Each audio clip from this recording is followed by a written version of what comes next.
Have you ever wondered why Lord Vishnu did not appear only once, but again and again, in so many different forms?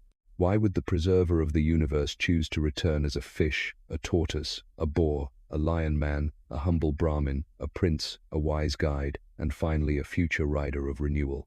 In Sanatana Dharma, Lord Vishnu is known as the one who protects cosmic balance.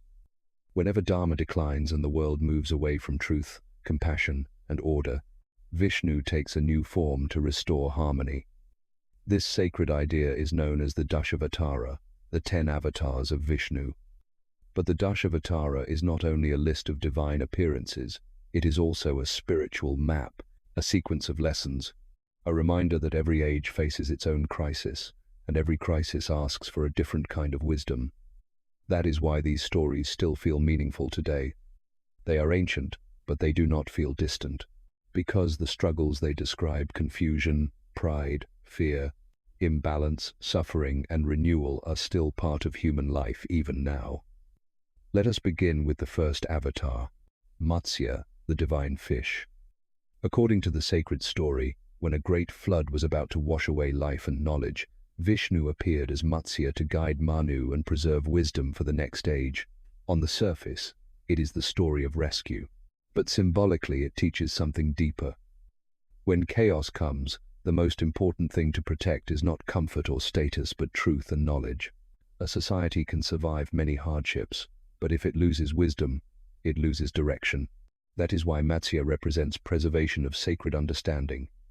He reminds us that in times of uncertainty, guidance becomes more valuable than power. The second avatar is Kurma, the divine tortoise. During the famous churning of the ocean, Devas and Asuras worked together to obtain Amrita, the nectar of immortality, but the mountain used for churning began to sink. At that moment, Vishnu took the form of Kurma and supported the mountain on his back. Kurma teaches us the power of silent support. Not everything important shines in public. Not every act of greatness is loud. Some of the greatest forces in life are quiet patience, stability, endurance, and the ability to hold firm when everything around us is moving. Kurma is a reminder that foundations matter. In every family, every spiritual path, every society, there must be something steady beneath the surface. Without that support, even noble effort can fail. Then comes the third avatar, Varaha, the divine boar. When the earth was lost in the cosmic waters, Varaha lifted her back into place. This avatar carries a strong message of courage and restoration. Even when the world feels buried under darkness or confusion, divine strength can raise it back toward light. Varaha represents hope that does not give up. He reminds us that no fall is final when there is strength, purpose, and grace. Sometimes life pulls people into emotional darkness, doubt, or loss. Varaha teaches that even then, restoration is possible. What is lost can be lifted. What is shaken can be steadied again. The fourth avatar is Narasimha, the half-man, half-lion. This is one of the most powerful and unforgettable forms of Vishnu. Narasimha appeared to protect the young devotee Prahlada, and to show that arrogance can never stand above divine truth. The story reveals that when pride becomes extreme and faith is tested, protection can arrive in forms no one expects. Narasimha is not just about divine power, he is about assurance. He reminds devotees that sincerity, devotion, and truth are never abandoned. Even when the world seems unfair, and even when the good feels small or powerless, the universe is not blind. Dharma may be challenged, but it is never forgotten. The fifth avatar is Vamana, the humble dwarf Brahmin. King Bali was noble in many ways, generous and respected, but pride had also entered his heart. Vishnu appeared as a small Brahmin boy and asked for just 3 steps of land. Bali agreed, not realizing who stood before him. Then Vamana revealed his cosmic form and measured the earth and heavens in 2 steps. For the third, Bali offered himself. The lesson of Vamana is beautiful and subtle. True greatness does not always appear in grand form. Humility can contain infinity. And pride does not always fall because of force. Sometimes it softens before truth. Vamana teaches surrender, humility, and reverence. He reminds us that what looks small may actually carry the presence of the divine. At this point, the Dashavatara begins to reveal a deeper pattern. The first 5 avatars seem connected not only to saving the outer world, but also to awakening the inner world. They speak of preserving wisdom, building stability, restoring hope, protecting faith, and humbling pride. Then the story moves even closer to human life. The 6th avatar is Parashurama, the warrior sage. He appeared in a time when power had become misused and social order had weakened. Parashurama stands for correction, discipline, and responsibility. His story reminds us that strength must serve righteousness, not ego. But there is also a deeper reflection in his avatar. Power alone is never enough. Without inner balance, even strength can become harsh. So Parashurama teaches not only courage, but also self-control. Real strength is not merely the ability to act.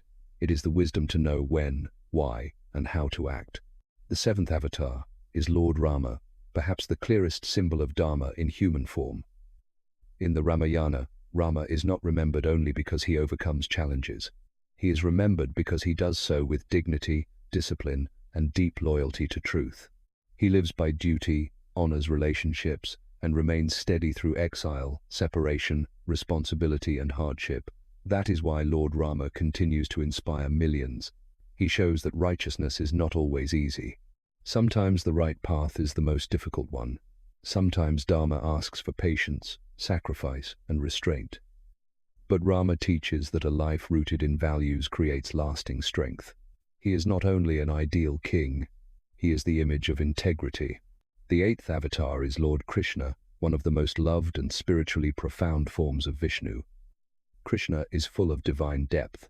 He is playful as a child, full of love in Vrindavan, wise as a guide, and transformative as the teacher of the Bhagavad Gita. In Krishna, we see joy, intelligence, compassion, mystery, and spiritual clarity all at once. If Rama shows how to live with discipline, Krishna shows how to live with wisdom. On the battlefield of Kurukshetra, Arjuna becomes overwhelmed by confusion and sorrow. He does not know what is right, what action to take, or how to carry the burden of life before him. Krishna then shares one of the greatest spiritual teachings in the world, that human beings suffer not only because of events, but because of attachment, fear, and forgetfulness of their true nature. Krishna teaches action with awareness, duty with surrender, engagement without inner bondage. He reminds us that peace does not always come from escaping life. Sometimes it comes from understanding life correctly. That is why Krishna's message remains timeless. Even today, many people are not only fighting outer struggles, they are fighting confusion in the mind. Krishna's wisdom speaks directly to that condition. The 9th avatar in many traditions is Buddha, while in some others it is Balarama. When Buddha is included in the Dashavatara, this brings a deeply meaningful shift. After forms that restore order through protection, courage, and guidance, this avatar emphasizes compassion, awareness, and inner awakening. It is a reminder that not every problem is solved through direct power. Some are healed through understanding. Some suffering ends only when the mind becomes quiet, clear, and free from illusion. This avatar shows the gentler side of divine restoration. It teaches that wisdom is not only about action, it is also about awareness. Not only about changing the world outside, but about transforming the heart within. Finally, we come to the 10th avatar, Kalki. Kalki is the future avatar, believed to appear at the end of Kali Yuga, the age of decline, when confusion grows, truth weakens, and humanity loses moral clarity. Kalki represents renewal, cleansing, and the beginning of a new cycle. But the message of Kalki is not only about the future, it is also about responsibility in the present. If a new age begins after deep imbalance, then the question becomes, what are we creating now? Are we moving toward clarity or further into confusion? Are we protecting truth or forgetting it? Kalki reminds us that renewal is always possible, but it begins with awareness. So what is the true secret of Lord Vishnu's 10 avatars? It is that each avatar answers a different kind of crisis. Matsya protects wisdom, Kurma offers support, Varaha restores hope, Narasimha protects faith, Vamana humbles pride, Parashurama corrects misuse of power, Rama shows righteous living, Krishna gives divine wisdom, Buddha brings compassion and awakening, Kalki symbolizes renewal. These are not just old mythological stories, they are timeless spiritual teachings. They tell us that whenever life loses balance, the answer is not always the same. Sometimes we need courage, sometimes humility, sometimes discipline, sometimes wisdom, sometimes compassion, and sometimes a complete inner renewal. That is why the Dashavatara continues to live in the hearts of people across generations. Because these avatars do not only belong to the past, they speak to every age, and perhaps even to every person. If this story touched your heart, tell me in the comments, which avatar of Lord Vishnu inspires you the most, and why? And if you enjoy Indian mythology, spiritual wisdom, and meaningful stories like this, don't forget to like, subscribe, and share this video with someone who would truly enjoy it. Because some stories are not only meant to be heard, they are meant to awaken something within us.